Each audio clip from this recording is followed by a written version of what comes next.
A'udzubillahi minasyaitonirrajim. Bismillahirrahmanirrahim. Assalamualaikum warahmatullahi wabarakatuh. Alhamdulillahilladzi arsala rasulahu bil huda wad dinil haqq liyuzhirahu 'alad dini kullih. Wa kafa billahi syahida wa ashhadu an la ilaha illallah wahdahu la syarikalah wa ashhadu anna Muhammadan abduhu wa rasuluh. Ya ayyuhalladzina amanu taqullaha haqqa tuqatih wa la tamutunna illa wa antum muslimun.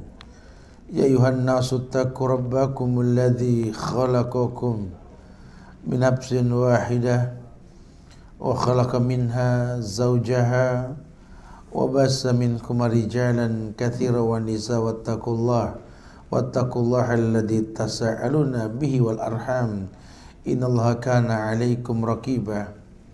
Ya ayyuhalladzina amanu taqullaha wa qulu qawlan sadida yuslih lakum a'malakum wa yaghfir lakum dhunubakum wa may yuti'illaha wa rasulahu faqad faza fawzan 'azima.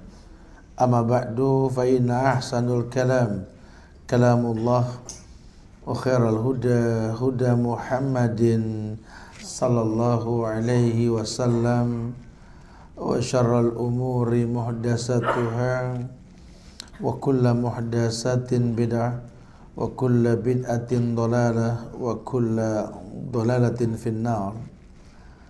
Ma'asyiral muslimin wal muslimat, sidang majelis yang Allah muliakan dunia dan akhirat. Alhamdulillah, kita bersyukur pada Allah, kita diberikan kemudahan oleh Allah untuk bisa berkumpul di majelis ilmu ini, yang mudah-mudahan Allah jadikan kumpul kita seperti yang kita niatkan. Kita niat keluar menuntut ilmu, berharap Allah muliakan kita dengan ilmu tersebut insyaallah. Jamaah Allah muliakan, buku yang sedang kita bahas 35 amal pelebur dosa ini sampai kepada amal yang ke-17, yakni berwudu lalu melaksanakan sholat. Apa kaitannya wudu dengan peleburan dosa? Ya, sabda Rasul sallallahu alaihi wasallam ketika beliau mengatakan, man tawaddo'a wudu'i hadha summa yusalli rak'atain la yuhaddisu nafsahu fihi ma bi syai' illa ghufira lahu ma taqaddama min dhanbi. Ada riwayat yang sahih oleh Imam Bukhari, dikumpulkan dalam sahihnya ini, di mana dia mengatakan Rasul pernah bersabda, man tawaddu'a wudu'i hadha, dari bahasanya plus contoh ini, man tawaddu'a wudu'i hadha, orang yang berwudu dengan metode wuduku ini, gitulah. Yusalli rak'atain, summa yusalli, kemudian dia salat rak'atain, 2 rakaat. La yuhaddisu nafsahu fihi ma bi syai', di mana dia tidak bertele-tele, tidak ngobrol, habis wudu langsung salat, gitulah ya. Jangan terlalu banyak ngobrol juga dalam wudu ini. Illa ghufira lahu ma taqaddama min dhanbi, ada janji tentang dihapuskan dosa yang lampau. Jadi alangkah baiknya kalau kita mau ketemu ngobrol sebelum wudu deh, karena fungsi wudu tuh buat sholat, bukan buat ngobrol. Ya, artinya gini, bukan berarti nggak boleh ngobrol, mana masalah, boleh, suruh ngobrol boleh. Cuma justru Allah muliakan orang dengan sholat setelah wudu. Ya, bahkan dalam sebuah riwayat hadis tentang Bilal yang wudu kemudian sholat, Allah jamin sorga dengan itu kan, masya Allah. Nah di sini pun sama, dikatakan bahwa summa yusalli, kemudian dengan wudunya itu dia sholat. La yuhaddisu nafsahu fihima, dia nggak banyak ngomong di antara keduanya, antara wudu dengan sholatnya. Illa ghufira lahu ma taqaddama min dhanbi, maka dipastikan dihapuskan dosanya yang telah lampau. Masya Allah ya, manfaat wudhu tuh, Masya Allah. Berarti ini ada yang ke-17 ini efek dari wudhu yang bisa melebur dosa lah, gitu bahasanya. Surat Hud ayat 114, hujah dalil dari Abdullah bin Mas'ud dikatakan, dulu ada seorang laki-laki mencium wanita bukan istrinya. Datang ke Rasul dan menceritakan kejadian tersebut, maka turun firman, wa aqimis sholata wa tarafain nahar wa zulafa minal lail innal hasanati yudhibna sayiat dzalika dzikrul dzakirin. Lapor ke Nabi, turun ayat. Apa ayat mengatakan wa aqimis sholah, dirikan sholat.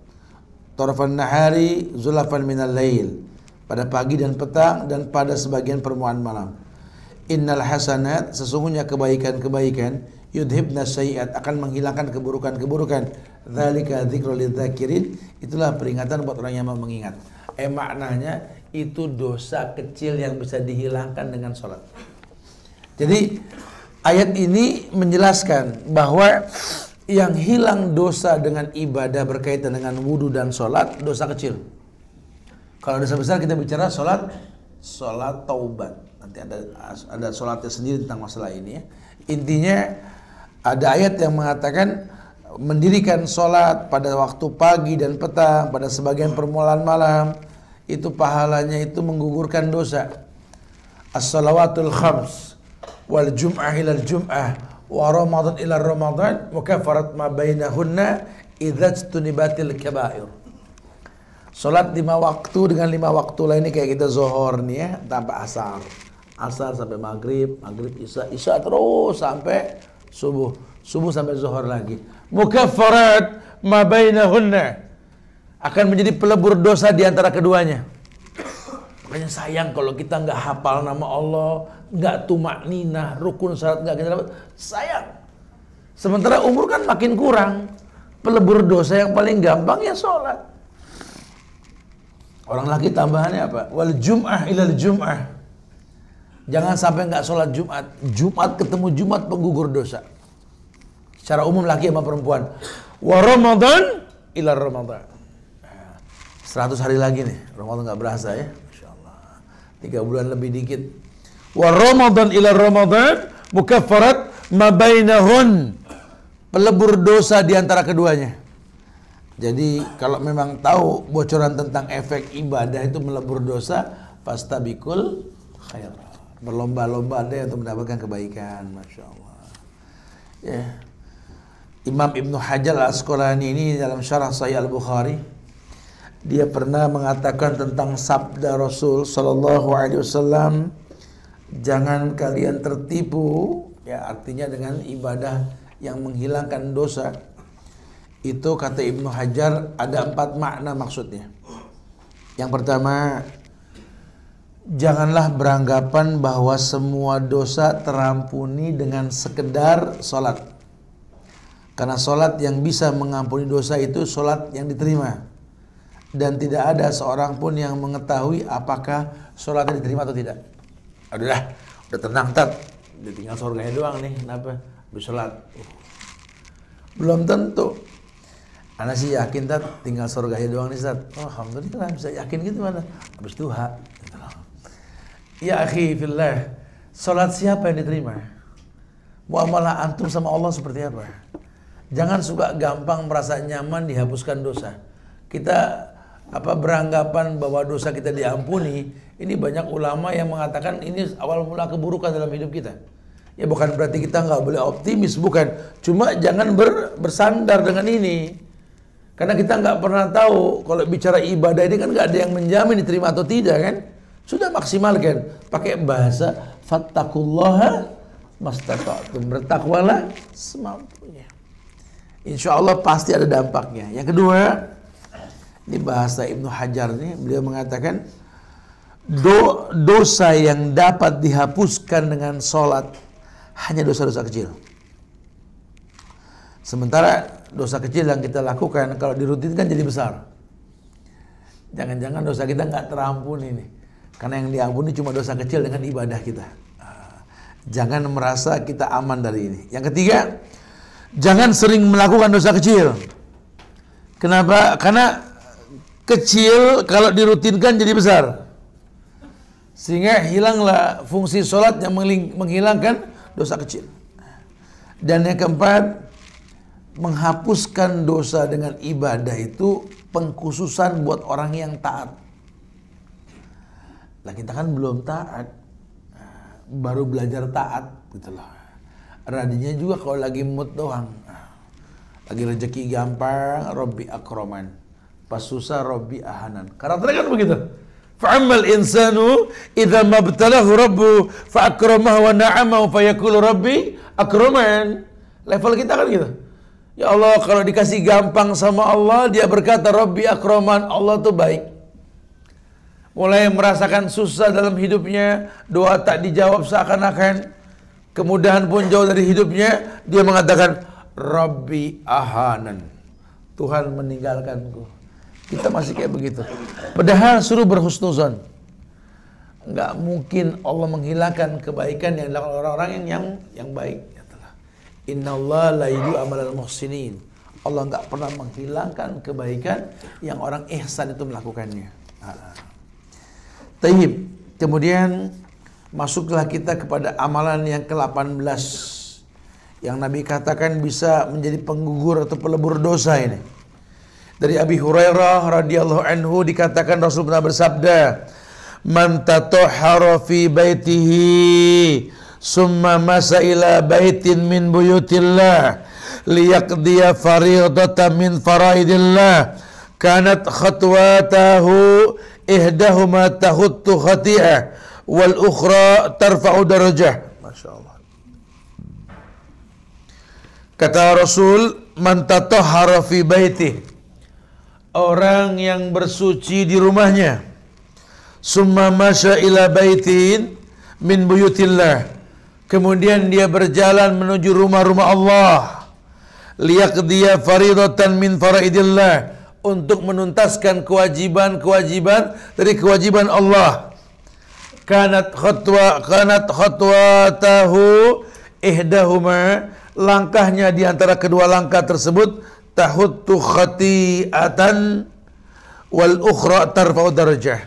Kalau dia melangkah, kaki kanan diangkat ke atas, diangkatlah dosanya. Kaki kiri turun ke bawah, diberikan pahala. Allah angkat derajat dia. Masyaallah. Jadi ada kabar dalam Islam ini, kalau pengen dosa kita dirontokkan, tolong biasakan wudu dari rumah, jalan ke masjid. Ya, rumah saya jauh dari masjid, Tat. Makanya besok kalau beli rumah, lihat dulu masjidnya di mana. Jangan main beli rumah murah, ibadahnya gampang nggak di sana. Kalau orang soleh itu melihat dulu kondisi al-jar qabla dar. Lihat tetangga, lihat lingkungan, baru beli rumah. Karena sunnah, rumah dekat masjid itu sunnah. Supaya apa? Bisa ibadah sunnah di rumah yang wajib di masjid. Tapi kalau seandainya kejauhan kan repot. Pun dilakukan nggak ada masalah. Kayak sahabat Sauban dulu itu, rumahnya jauh dari masjid, sehingga Allah ganti jauhnya dengan surga. Nggak ada masalah. Tapi kalau memang sekarang kita bisa pilih-pilih masjid, ya carilah masjid yang dekat rumah. Yang penting layak untuk sholat di atas masjid tersebut. Intinya sih langkah kaki kita menuju masjid itu merontokkan dosa lah. Ya Allah. Kemudian amal yang ke-19. Amal yang ke-19, Abu Hurairah meriwayatkan bahwa ia mendengar Rasul pernah bersabda, "Ara'aitum law anna naharan bi babi ahadikum yagtasilu fihi kulla yawmin khamsan ma taqul dzalika yubqa min daranihi qalu la yubki min daranihi syai'an faqala fadzalika masalus salawatil khams yamhullahu bihinnal khataya." Ini berkaitan dengan sungai nih. Cuma sungai sekarang galak, Tat. Bikin banjir bandang. Bukan sungai yang galak, kitanya yang jahil, ya, nyempitin sungai. Yang namanya sungai dari zaman dulu udah segitu. Cuma kan mau bilang apa? Ini kayak Manggarai dulu. Manggarai itu kan hulunya Ciliwung kan di Manggarai. Antum kalau ke mana? Museum Jakarta itu ada gambar-gambarnya itu. Sampai tahun 60-an itu hulu yang di pintu air di Manggarai itu 200 meter loh lebarnya. Hulunya doang. Sekarang tangga jatuh jadi gang. Betul, Masya Allah. sempit. Kalau udah banjir gini sungai yang disalahin. Sungai emang nggak salah yang menata sungai kan gitu ya. Dan memang nggak usah khawatir, yang namanya Jakarta juga dari dulu ya dipanggil rawa. Karena tempat transit air sampai ke Ancol sana kan. Nah, ya ada rawa Bokor, rawa Buaya, rawa Sari, rawa Belong, rawa. Orang Jakarta nggak kaget kalau musim hujan Jakarta genang air, nggak kaget. Nggak usah demo gubernur, nggak usah gitu. Gubernur yang disalahin, kata gubernur, kita nggak tahu, kita cuma ngelola doang. Kita nih memang korban sosmed ya, terlalu bebas mulut kita mencaci maki pemerintah, jangan ya. Kalau memang ini Jakarta punya kita jaga-jaga bareng ya. Jangan sampai saling menghujat di antara kita. Musibah tuh jangan mendatangkan keributan harusnya. Mendatangkan nasihat buat kita yang sedang diuji sama Allah harusnya. Bukan pertentangan. Sekarang bukan cuma di Jakarta kayak yang banjir, di semua kota banjir, betul. Di tempat lain nggak ada yang nyalain gubernur. Kenapa di sini disalahin? Ada kepentingan di balik penyalahan tersebut. Nah, gimana Ustaz? Ya udah doain deh biar dia sabar.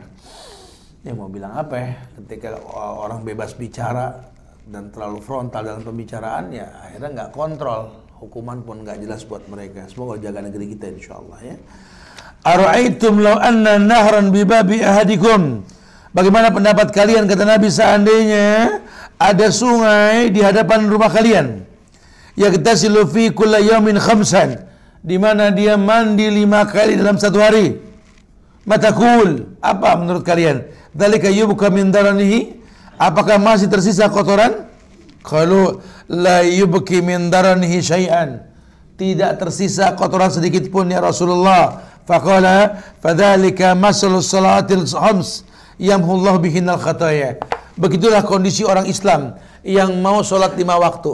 Bahkan dengan sholat dia mandi, dengan sholat dia wudu, dengan sholat dia tayamum. 5 kali itu menggugurkan dosa. Sayang kalau kita nggak sholat, sayang. Tapi sholat cuma diulur-ulur. Fawailul lil musallin. Neraka wail, celaka ini. Siapa yang dibilang celaka? Kok orang sholat dibilang celaka? Alladzina hum an sholatihim sahun. Ya mereka yang mengulur waktu sholat. Celaka mereka, sahun mereka. Betul. Masya Allah. Gak boleh mengulur. Jadi kita berhajat dengan sholat. Jadi kalau perlu memang yang kita tahu ya hidup ini ya buat sholat, buat ibadah. Sesibuk apapun kita dalam kehidupan hari-hari kita, tolong jangan pernah merduakan sholat. Urusan kantor, azan, tutup dulu, sholat dulu. Yang ngatur rezeki manggil kita. Jangan bilang nanggung. Selesaikan sudah. Makanya kita punya temir, punya tahu waktu sendirilah. Ini zuhur jam berapa, asar jam berapa, nanti maghrib, subuh, isya subuh, tahu jam lah, apal paling enggak. Sehingga kita ada isti'adad, itu ada persiapan. Ya, 10 menit sebelum waktu azan sudah rapi. Namanya intizar. Tahu intizar apa? Menunggu azan. Orang yang menunggu azan, kata Rasul, pahalanya pahala sholat berjamaah. Masya Allah ya. Jadi kita punya kesempatan banyak berbuat baik nih. Yang pahala sholat berjamaah yang menggugurkan dosa. Justru kalau dia dengar azan tuh senang. Allahu Akbar, Allahu Akbar. Karena nunggu. Berazan bro, alhamdulillah. Nunggu. Kalau nggak nunggu ya kaget. Ya Allah udah azan. Gimana mau digugurkan dosa kita? Lawang azan aja kaget. Nah, ini ada yang salah nih. Jadi suruh dia itu paham ini. Nabi mengatakan amsal, yakni orang yang mau bersih-bersih 5 kali dalam satu hari diumpamakan seperti orang yang di depan rumah ada sungai yang bersih. Dan dia selalu mandi rapi-rapi bersih. Ya kata Nabi, dzalika yubqa min daranihi, apakah tersisa kotoran? Sahabat mengatakan la yubqi min daranihi syai'an, tidak tersisa sedikit pun kotoran dalam dirinya. Wallahu alam bissawab. Taib, Masya Allah. Ya, jamaah yang Allah muliakan, sehingga penekanan sekali untuk kita paham agar kita tahu yang namanya toharo itu menggugurkan kotoran dosa-dosa kita. Dari Utsman bin Affan dikatakan Nabi pernah bersabda, man atammal wudu'a kama amarahu Allah azza wa jalla subhanallah ta'ala fas-salawatul maktuba kaffaratun lima bainahun. Man atammal wudu'a kama amarahu Allah subhanahu wa ta'ala barang siapa yang menyempurnakan wudu sebagaimana diperintahkan Allah, fassalawatul maktubah, maka salat fardunya akan menjadi kafarat, penghapus dosa, lima bainahunna, di antara kedua salat tersebut. Mutlak ya, banyak hadis yang menguatkan ini. Jadi salatnya yang wajib itu penggugur dosa di antara keduanya. Buat siapa? Man tawaddu'al wudu kama amarahullah. Buat orang yang mau yakni menyelesaikan wudunya seperti yang dicontohkan. Maka riwayat Utsman mengatakan, nahwa wudu'i hadza kama ra'aitu fi wudu'i Rasul. Seperti wuduku ini yang kulihat dari wudunya Rasul. Suruh ikutin wudu Rasul. Ya, apa wudu Rasul? Yang pertama mencuci tangan dulu. Kemudian baru masuk membasuh tangan. Orang kan langsung cuci tangan kan? Mulut, hidung ya, dan lainnya. Yang sunnah itu cuci tangan dulu. Sudah bersih baru masuk wudu. Bismillah. Dia lakukan mau sekali-sekali, mau 3 kali, manis. Kalau sekali bersih cukup. 3 kali kurang boleh lebih. Intinya jangan sampai terjebak dalam tabzir. Innal mubazirina kanu ikhwana syaitan. Takutnya wudu juga mubazir. Saya pernah contohkan, buka air gede-gede kerannya, dipakai belum, temen udah datang. Apa kabar? Masya Allah. Gimana sekarang? Ini berapa liter nih kebuang gitu loh. Itu mubazir gak? Mubazir. Innal mubazirina kanu ikhwana syayatin. Mubazir teman setan. Banyak yang terjebak dalam kesalahan seperti itu. Nah, kita nggak pengen seperti itu ya. Wallahu a'lam bishawab.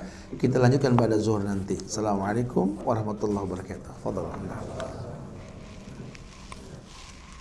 Alhamdulillah hamdan katsiran thayyiban mubarakan fi kama yuhibbu rabbuna wa yarda. Asyhadu an la ilaha illallah wahdahu la syarika lah wa asyhadu anna Muhammadan abduhu wa rasuluh.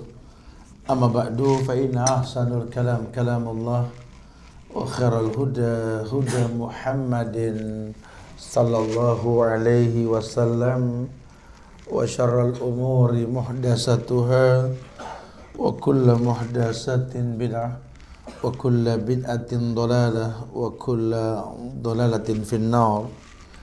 Ma'asyiral muslimin wal muslimat, sidang majelis yang Allah muliakan dunia dan akhirat. Alhamdulillah, kita bersyukur pada Allah, kita diberikan kembali kemudahan oleh Allah untuk bisa melanjutkan pelajaran kita selesai salat berjamaah.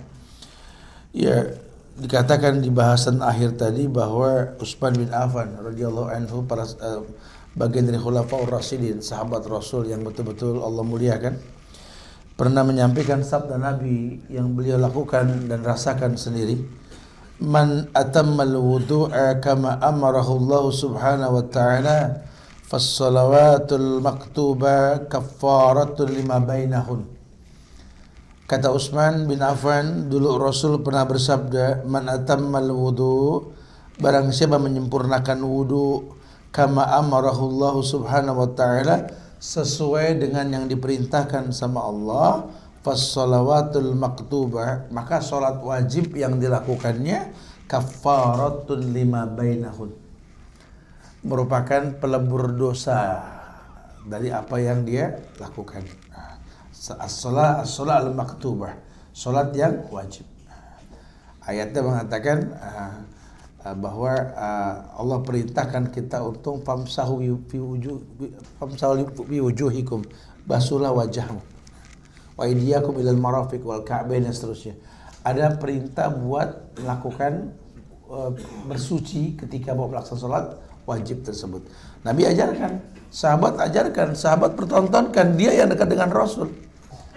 Nabi membasuh kedua tangannya dulu, kemudian membaca bismillah, baru memulai wudunya, tangan, mulut, hidung, wajah, tangan, kepala, telinga masuk bagian kepala, kemudian kaki ya.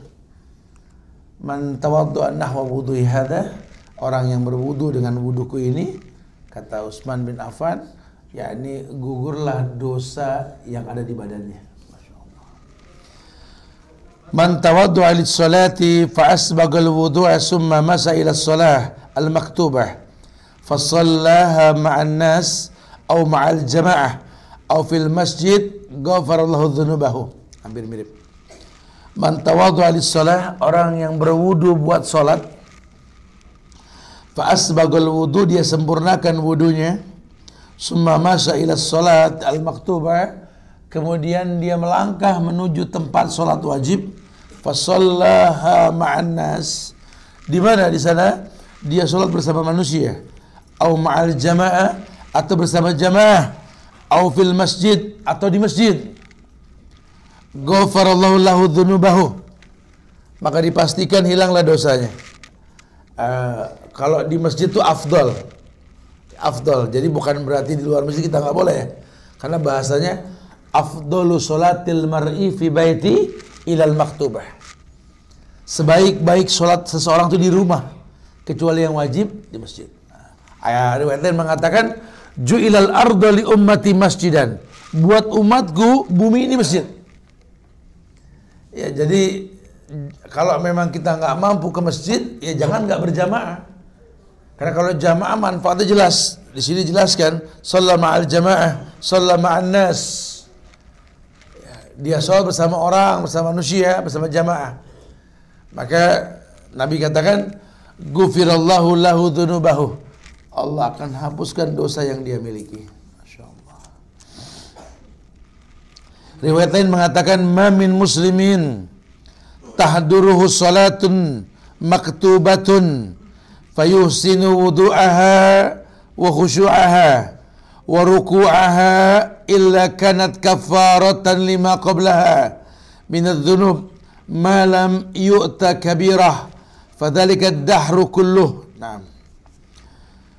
Tidaklah seorang muslim tahduruhu shalah, datanglah salat dalam hidupnya yang maktubah, yang wajib, fayusinu wudu'aha, dia menyempurnakan wudunya, wa khusyu'aha, dia memaksimalkan kekhusyuannya, wa ruku'aha, dia totalkan rukunya, illa kanat kafarah, maka dipastikan perontok penggugur dosa lima qablaha, yang sebelumnya, minadz dzunub, dari dosa yang dia lakukan, malam yu'ta kabirah, selama dia enggak berbuat dosa besar.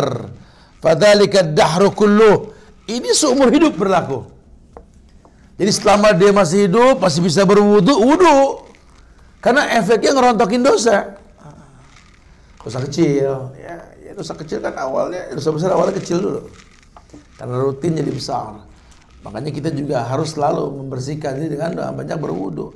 Apalagi kalau orang laki udah berwudu, pakai kaos kaki nutup mata kaki, ya, nggak kelihatan mata kakinya. Antum nggak usah dibebani, dilalah batal, antum wudu di wastafel aja. Tagilan kakinya namanya mashul khuf, basahkan tangan, cukup basuh atas sepatunya saja, mashul khuf. Ya. Kalau teman-teman di offshore itu kan ada sepatu safety-nya ya. Di kita juga walaupun nggak safety, asal kaos kakinya nutup mata kaki masih boleh. Jadi nggak repot, nggak bayangin, aduh batal buka lagi deh, nggak gitu ya. Wastafel pun selesai sebenarnya. Dan gak usah naikin kaki ke wastafel, basah. SOP-nya bukan buat gituan wastafel soalnya. Tapi kalau mau sekedar di wastafel saja, basuh. Perempuan sama. Maka perempuan lebih simpel. Kalau dia berwudu atau dia sudah mandi, sudah suci, dia pakai busana muslimah.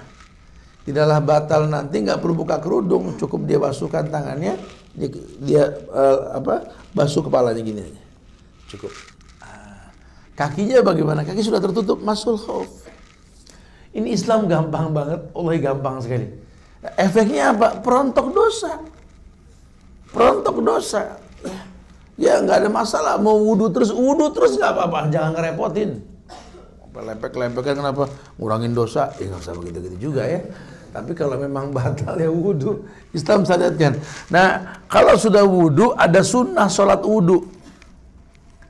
Salat sunnah wudu ini bisa diri, bisa duduk, malis, nggak apa-apa, keduanya boleh. Kayak yang biasa sholat duha, kalau mungkin jauh musola, takut zolim dengan waktu dan lainnya, ya, karena kan SOP-nya nggak ada izin kecuali di waktu yang wajib aja, betul.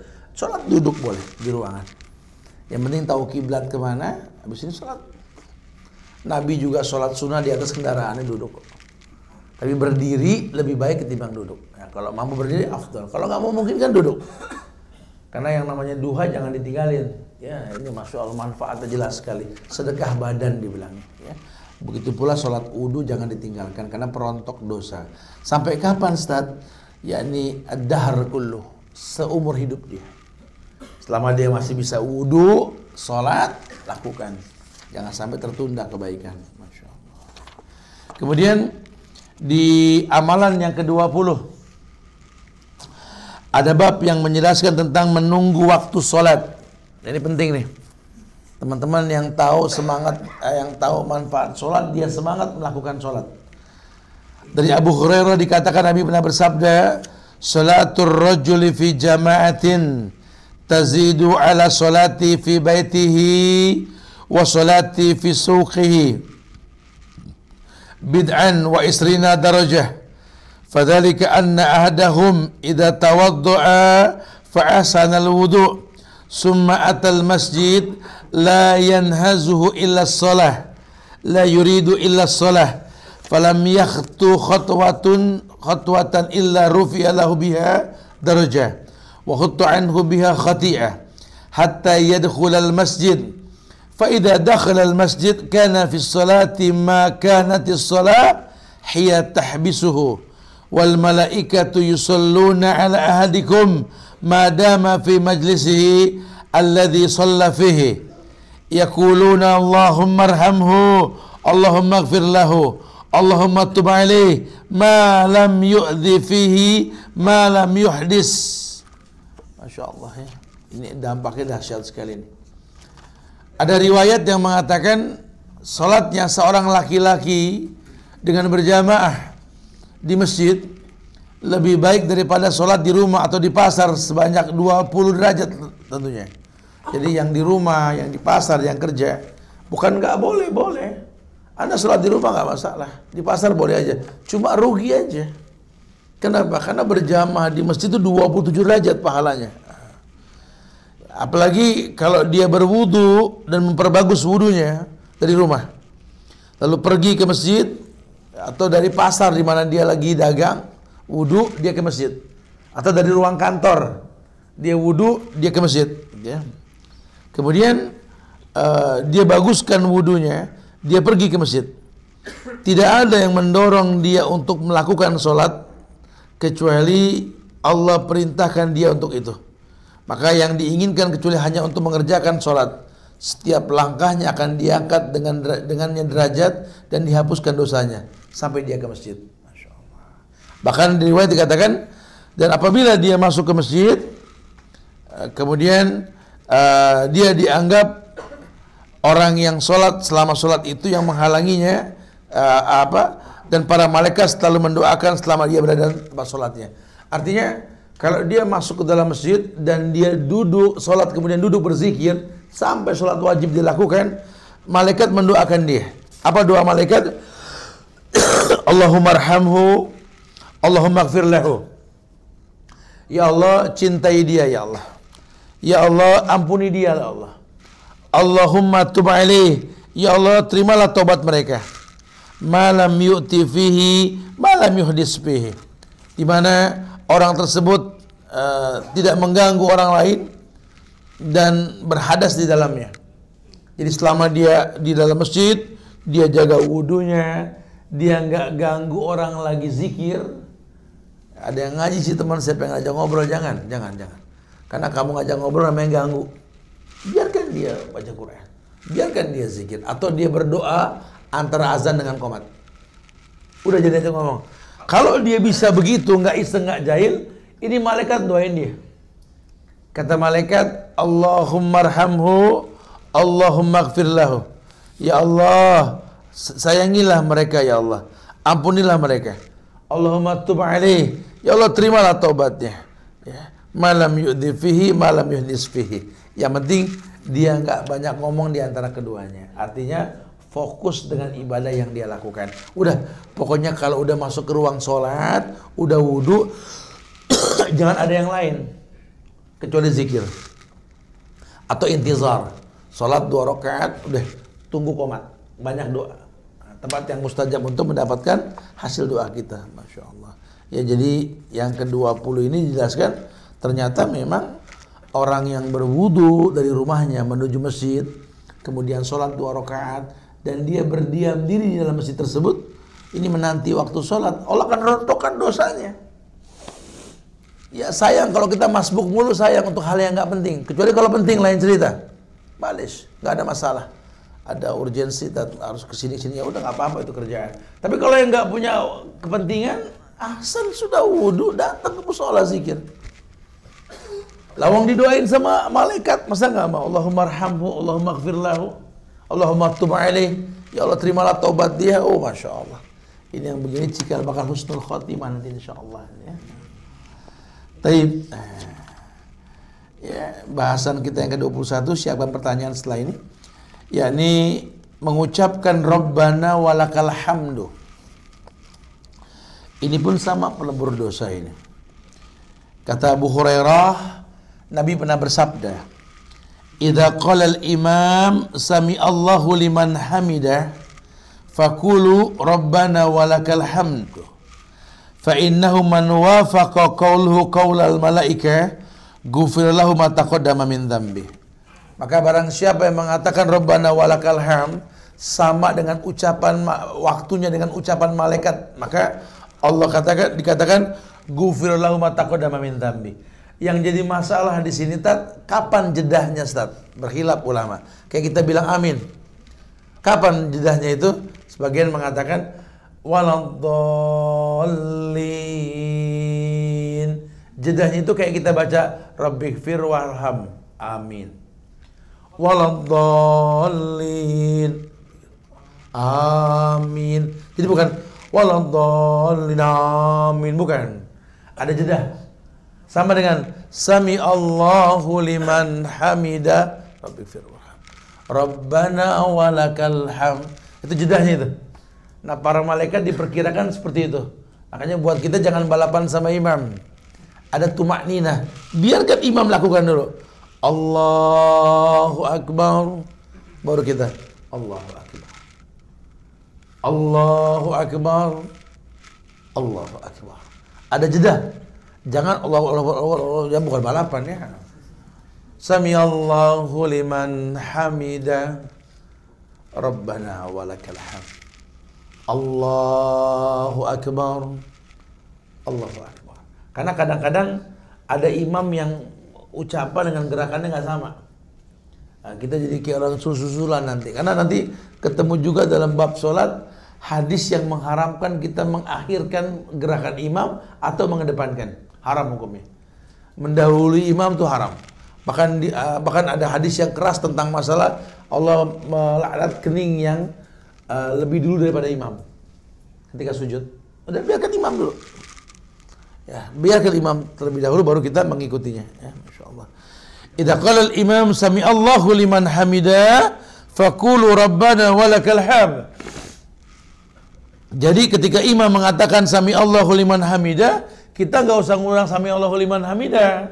Karena hadis yang mengatakan idza qala al-imam, kalau imam berkata sami Allahu liman hamida, Allah mendengar orang yang memujinya, faqulu, bukan waqulu, langsung ngomong. Faqulu, apa yang dikatakan? Rabbana walakal hamd.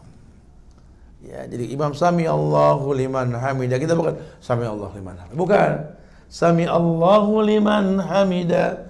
Rabbana walakal hamd. Karena sami Allahu liman hamida artinya apa? Allah mendengar orang yang memujinya. Kita puji, Rabbana walakal hamd. Duhai Tuhan kami, segala puji milik-Mu. Man wafaqa qawluhu qawlal malaikah, yang kalau kebetulan ucapannya sama dengan ucapan malaikat itu bersamaan, dipastikan ghufira lahu ma taqaddama min dzambi. Dihapus dosa yang telah lampau. Wow, Masya Allah. Ya, semoga kita tergolong yang seperti itu insya Allah ya. Taib jamaah, silakan yang mau ditanyakan. Akhirul da'wan. Taib, fadhal, silakan. Antum, na'am, silakan. Waalaikumsalam warahmatullahi. Kita kalau sholat masjid kan biasanya ada kuburan ya di dalam masjid. Itu apakah kita harus sholat di masjid situ atau bagaimana meskipun masjid itu udah terhalang tembok? Taib, na'am. Ustadz, kita sholat di masjid yang ada kuburan, walaupun terhalang dinding sudah Ustadz. Ini memang khilaf ulama tentang dinding dan jedah dengan kuburan. Tapi yang sahih, jadikan antara kuburan dengan masjid itu jalan umum. Ya, jalan umum. Jadi jangan sampai masuk bagian dari masjid.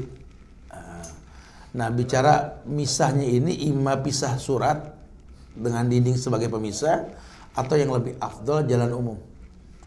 Tapi kalau memang nggak ada jeda, cuma dinding dan satu wakaf, ya haram hukumnya.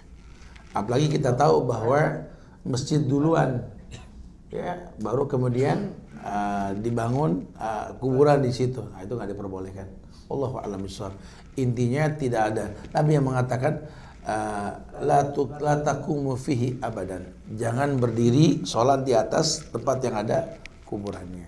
Yang buat yang biasa pulang kampung saran saya sih Pantura tuh kan masya Allah masjidnya bagus-bagus, keliling dulu. Banyak yang ada kuburannya. Cuma beberapa tempat doang yang nggak ada kuburannya. Atau yang suka traveling ke Turki. Ini Turki ini orang suka terkecoh ini dengan istilah Islaminya. Nyaris semua masjid di Turki itu ada kuburannya. Ya, bahaya sekali. Makanya kita yang harus paham. Jadikan antara masjid dengan kuburan itu jalan umum. Wallahu a'lam bishawab.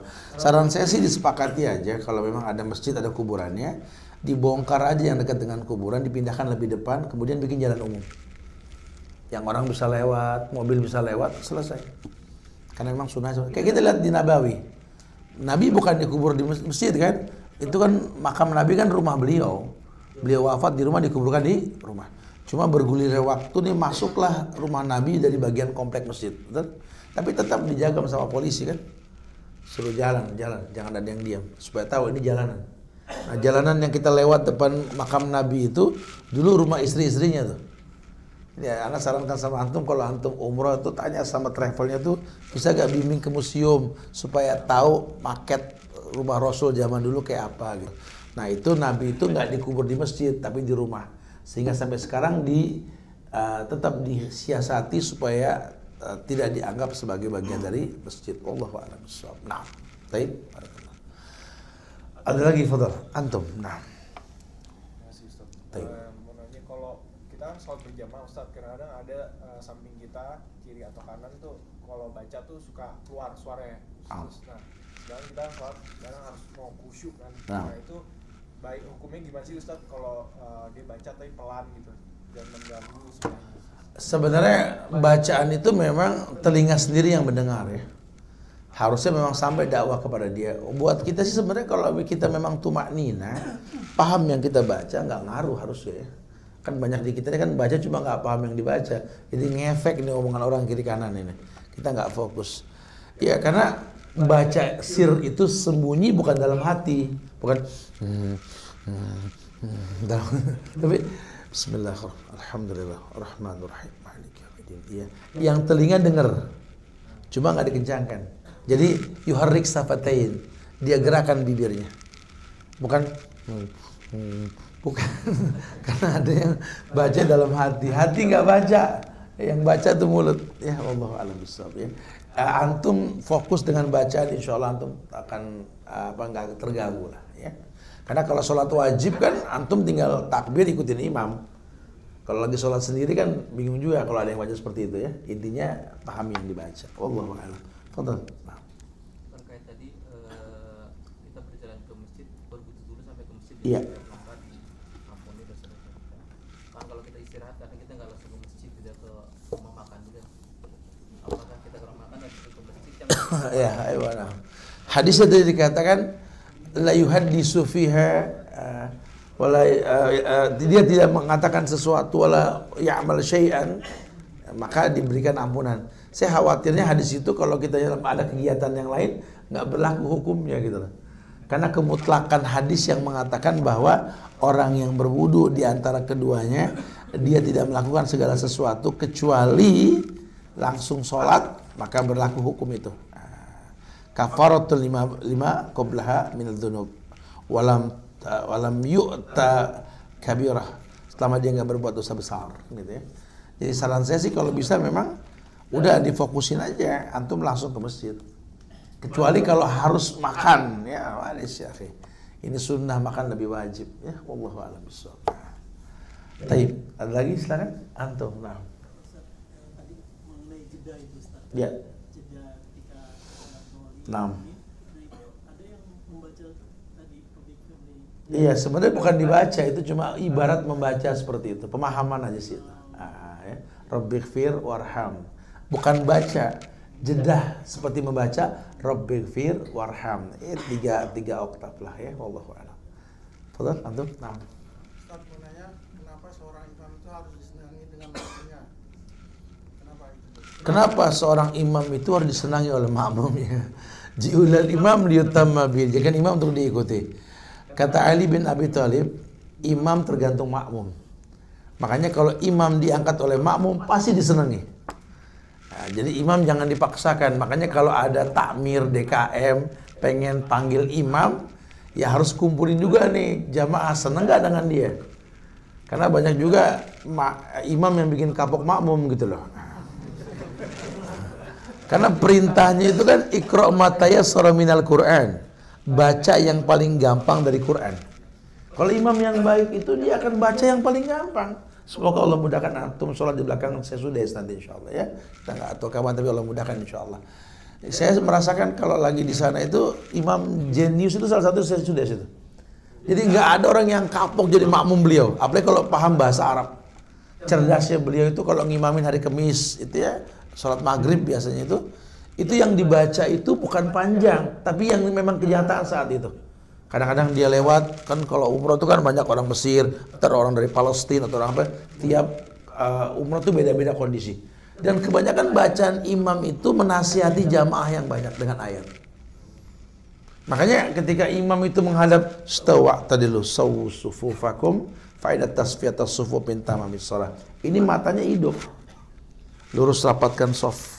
Rapat lurusnya sop merupakan kesempurnaan dalam sholat. Ini kan mata ngeliat, oh ini ada orang tua 6 orang, yang baru tobat 3 orang, anak kecil 4 gitu kan. Ada yang transit beberapa orang. Nah, masuk hadis Nabi, Iqra' ma tayassara minal Qur'an. Baca yang paling gampang. Dan ternyata orang senang dengan baca paling gampang. Ya, jangan tersiksa. Kadang-kadang justru bacakan malah anak-anak yang baru gede ngetes hafalan. Saya pernah ceritakan, saya pernah sholat bersama Syekh Muhammad Al-Arifi ketika di puncak dulu ya, beliau datang, dan dia jenderal Islam dari Madinah. Saat itu hujan, kita nggak bisa ke masjid, jadi sholat maghribnya itu di villa mau nggak mau. Ya, karena waktu sudah masuk, ada yang azan dan semua orang lihat ke saya suruh jadi imam. Saya bilang kok jadi ke saya semua ngeliatnya, ini ada Syekh, saya bilang, Syekh suruh. Kan saya kosor, tapi kan maghrib gak dikosor, males ya, khalas, saya. Nah, bukan satu kalau saya yang baca urusannya teklok dengkul kata dia. Jangan suka suuzon sama saya. Saya juga orang berilmu, antum nggak paham. Ternyata betul. Waladhdallin, amin. Saya baca apa? Inna a'tainakal kautsar. Baca seterusnya. Ini saya yang berilmu. Atau antum melihat kalau sholat Jumat di Mekah Madinah, bacanya pendek selamanya kan? Iya. Khutbah yang dipanjangin karena ijtihad banyaknya jamaah. Di ceramah dipanjangin, bacanya dipendekin. Wal asri. Salat Jumat males. Kalau kita ngeliat orang berilmu tuh betul-betul bikin orang senang sholat. Bikin senang. Apalagi di belakang kita banyak anak-anak yang lagi hafalan juz amma. Imam baca juz amma. Supaya jamaah senang. Jangan anak kecil banyak yang dibaca nun, waduh, tepar semua. Besok suruh sholat lagi, nak sholat nak? Oh enggak. Kita telah berbuat zalim sama anak-anak. Ya, wallahu a'lam bishawab. Ya imam harus disenengin karena pilihan makmum ya, masya Allah. Baik. Ayo, naam. Itu. Naam. Ya. Naam. Ya. Ju'ilal imam liyutamma bihi. Kata Rasul, dijadikan imam untuk diikuti. Idza qala imam Allahu akbar fakabbiru. Idza qala imam sami Allahu liman hamidah faqulu rabbana walakal hamd. Dijadikan imam untuk diikuti. Kalau imam takbir, takbir. Imam mengatakan sami Allah, kita kan rabbana walakal hamd. Artinya jangan kita terlambat dengan gerakan imam. Tapi kan Anda belum selesai, Tat. Iya, qiraatul imam, qiraatul ma'mum. bacaan imam, bacaan. Ada orang-orang yang cerdas. Ketika dia belum pandai baca Quran, cuma dapat pahala hatam Quran dia, Masya Allah. Jadi ketika dia berada di belakang imam yang hafal Quran, karena bacaan imam, bacaan makmum, cerdas nih orang. Ya, jadi dia maksimalkan. Dia memang belum bagus bacaan Qurannya, makanya dia bermakmum. Jangan belum bagus sholat sendiri, ya udah shadaqallahul azim, berantakan udah ya. Jadi yang paling baik dia paham bacaan imam, bacaan makmum. Wallahu a'lam. Jadi kalau memang kita belum sempat tuntas, maka ikuti imam. Karena bacaan imam bacaan kita. Wallahu a'lam. Nah. Ya. Kalau sholat berjamaah di masjid itu wajib atau kemudian yang dibilang masjid itu definisinya? Taib. Afdol sebenarnya bahasanya afdol. Ya. Wajibnya ini wajib ittiba, bukan dosa di luar masjid. Wajib ittiba, karena bahasanya afdol sholatul mar'i fi baiti ilal maktubah. Dan memang keutamaan masjid banyak nanti bahasannya. Makanya ulama mencibir orang-orang yang nggak senang ke masjid. Maka sebagian mengatakan munafik kalau nggak ada sebab. Idza qamu ila shalah qamu kusaan. Definisi masjid itu apa, Ustaz? Masjid yang utama masjid raya. Masjid yang dibuat satu buat semua masyarakat. Sebagian lagi mengatakan masjid yang dibuat bukan masjid raya. Wallahu a'lam bishawab. Karena secara umum ju'ilal ardo li ummati masjidan. Dijadikan bumi ini masjid. Dulu memang masjid raya. Masjid Kuba yang pertama, kemudian Nabawi, Masjid Haram ini masjid yang utama. Cuma kan karena memang perubahan dan letak kota ini membuat orang nggak bisa datang ke masjid tersebut ya. Antum kalau lihat di Nabawi di belakang tuh di dekat apa namanya hotel apa saya lupa itu ada masjid namanya Masjid Imam Bukhari. Dulu tuh Imam Bukhari itu memang di situ masjidnya. Karena dulu jauh jaraknya. Kalau sekarang kan sudah landai. Maka Masjid Imam Bukhari ini sering dipakainya ketika buat tarawih aja. Karena tarawih hukum asalnya sholat di rumah lebih baik ketimbang di masjid. Ada lagi Masjid Gomamah. Masjid Gomamah itu ya di mobil kanan itu ya. Itu ada. Dulu memang Masjid Gomamah itu masjid yang memang Rasul pernah sholat di situ istisqa. Kemudian awan menjaga beliau, makanya dibilang Gomamah. Karena orang Arab prasasanya masjid. Jadi intinya sih masjid la masjidun usissa ala taqwa min awwali yaumin. Tempat yang dibangun landasan takwa sejak awal untuk sholat berjamaah. Wallahu a'lam bishawab. Ya musola tetap musola hukumnya. Kecuali kalau memang diniatkan untuk sholat Jumat, ya maka dijadikan amsal sebagai masjid saat Jumatan saja. Tapi sisanya dalam musola bukan masjid. Wallahu a'lam bishawab. Nah, makanya orang suka bilang ada tahiyatul musola kata gitu ada masjid. Ya yang ada tahiyatul masjid bukan tahiyatul musola. Wallahu a'lam bishawab. Baik. Nah. Insyaallah manfaat yang disampaikan buat saya pribadi dan jamaah sekalian ya. Semoga Allah berikan keberkahan dalam hidup kita semua insyaallah. Jangan bosan saling mendoakan, saling mengucap salam di antara kita. Doakan diri kita, keluarga kita. Doakan keluarga kita yang sedang tertimpa musibah, banjir, longsor dan lainnya. Semoga diberikan kesabaran, digantikan dengan yang baik oleh Allah. Dan kita doakan pula semoga para petinggi negeri ini diberikan hidayah oleh Allah insyaallah ya. Supaya takut berbuat zalim pada rakyatnya. Allah jaga negeri ini insyaallah. Sekali lagi jaga ukhuwah. Kita tutup dengan kafaratul masjid. Subhanakallahumma bihamdika. Assalamualaikum warahmatullahi wabarakatuh.